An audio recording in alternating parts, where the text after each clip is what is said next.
Who were his companions? The four most prominent ones in history, the four caliphs of Islam: Hazrat Abu Bakr Radhiyallahu Ta'ala Anhu, Hazrat Umar Radhiyallahu Ta'ala Anhu, Hazrat Usman Radhiyallahu Ta'ala Anhu, and Hazrat Ali Radhiyallahu Ta'ala. These were the four companions. Let's see how their stories affect us and how they learned from the Holy Prophet and implemented his teachings in their life. Hazrat Abu Bakr. Let's start with him. There's a story when Hazrat Bilal, may Allah be pleased with him. Hazrat Bilal was an Ethiopian slave during the time of the Holy Prophet, peace be upon him. And his master's name was Umayyah. And when he heard that Hazrat Bilal had accepted Islam, and he was the first slave to accept Islam, by the way, when he heard that he had accepted Islam, he was obviously very angry. That how dare he do that, and how dare he say all men are equal and all the rest of that. He's a slave and he should remain a slave. What is he doing?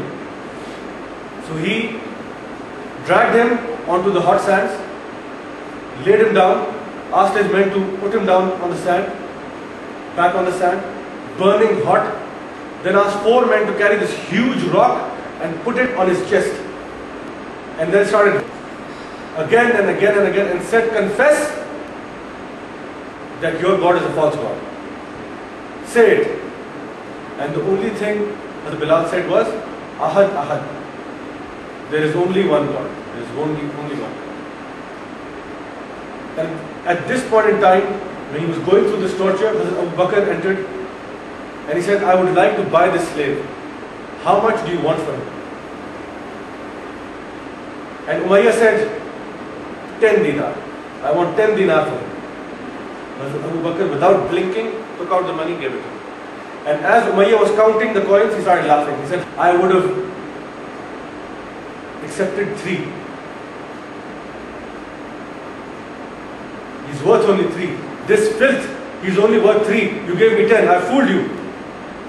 And Hazrat Abu Bakr smiled and replied, we would have given 100 for him. This was the status in Islam, because the Holy Prophet had taught that all men are equal in the eyes of Allah. There is no color, there is no race, there is no creed, there is no caste. If you are better in the eyes of Allah, it is only because you are righteous, you are more righteous. All men are the same. These were the teachings of the Holy Prophet, peace be upon him. Hazrat Umar Radhiyallahu Anhu, in his conquest of Jerusalem, the people of Jerusalem knew that the Muslims are coming. The Muslim army is coming. The Muslims are coming to invade us. What do we do now? Hazrat Umar Radhiyallahu Anhu and one slave went with him. They shared a camel throughout the journey. Part of the journey, Hazrat Umar Radhiyallahu Anhu was on the camel, and part of the journey, the servant was on the camel.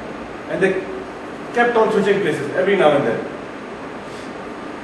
And when they reached a place called Jabia, it was the slave's turn to ride. But he said, I think we are getting close to Jerusalem, perhaps you should ride, because you are, of course, the Caliph, the Khalifa. You should be on the camel and I should be the one holding the rope. The Umar said, no. It is your turn, it is only fair that you remain on the camel. And as they entered the gates of Jerusalem, the people were shocked. Is that the Caliph holding the rope of the camel and the servant sitting on top? This is what their scriptures had told them, that the one who will rule Jerusalem, the emperor will be the one walking and the servant will be riding on the animal. So it was easy for them to surrender to such a man, with such a character. They said, if this person is going to command us, no problem, no problem. If this is the relationship he has with the servants, we have no issues. Hazrat Umar was at that time wearing coarse clothes, very average clothes, the clothes that an average Arab would be wearing. Nothing fancy or gaudy or something that would befit a king or an emperor. No, average clothes. And the patriarch of Jerusalem at that time was wearing very gaudy clothes. And when he came face to face with Hazrat Umar, he felt a little embarrassed. That look at the piety of this man and look at me. I am trying to impress him with my clothes, and he is trying to impress me with something far greater. And he handed over the keys to Jerusalem to Hazrat Umar radiallahu anhu, saying that he was happy to be commanded under a better people. Then he offered him to pray in the church, his salah, and Hazrat Umar radiallahu anhu refused. He said, no, I am not doing it only because I don't want the Muslims who come after me to start converting every church they find into a mosque. I don't want to start that example. Let your church be the church, I'll pray somewhere else. And then they led him to the place where Prophet David, Dawud alayhi salam, used to pray. And he prayed over there. What do we learn from all of this? The Holy Prophet taught us humbleness, piety. Even if you are a leader of a nation or a group of people, you remain humble. And most importantly, respect for others' belief. There is no compulsion in religion. Truth stands clear from error. This is what the Holy Qur'an says. Another incident of Hazrat Umar radiallahu anhu. He had a habit of roaming around at night in a disguise at the time when he was the Khalifa. And he used to investigate the people, his people, and their conditions, how they were living. And one time, Hazrat Abbas narrates that as he was going to Hazrat Umar's house, he saw a man in a Bedouin kind of an outfit. Strange looking man he'd never seen before. And as he tried to approach him and ask him who he was, it was late at night. The man grabbed him and said, Abbas, follow me. And then when he looked at him, he realized that it was the Khalifa of the time, Hazrat Umar radiallahu anhu. And he said, come with me. And they began patrolling the neighborhood, the surrounding, and went tent after tent, looking that if everything was alright, if anybody had a problem, they wanted to see it. Until they came upon a tent where they found an old lady and some children who were crying and weeping at that time. And the old lady kept telling them, hush, hush, it will be done soon, I will finish it soon.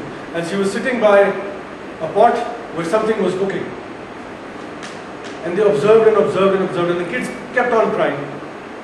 And after a while, when they saw that she had not prepared anything and it was too late and she was not serving them anything, Hazrat Umar radiallahu anhu wanted to go in and inquire. So he went towards the tent, and after offering his peace and greetings, he said, what's going on? What are you doing? And she explained that her children were hungry, and what she is cooking, in fact, are pebbles in water. Pebbles, rocks and stones in water. And Hazrat Umar inquired, why? Why would you cook rocks and pebbles in water?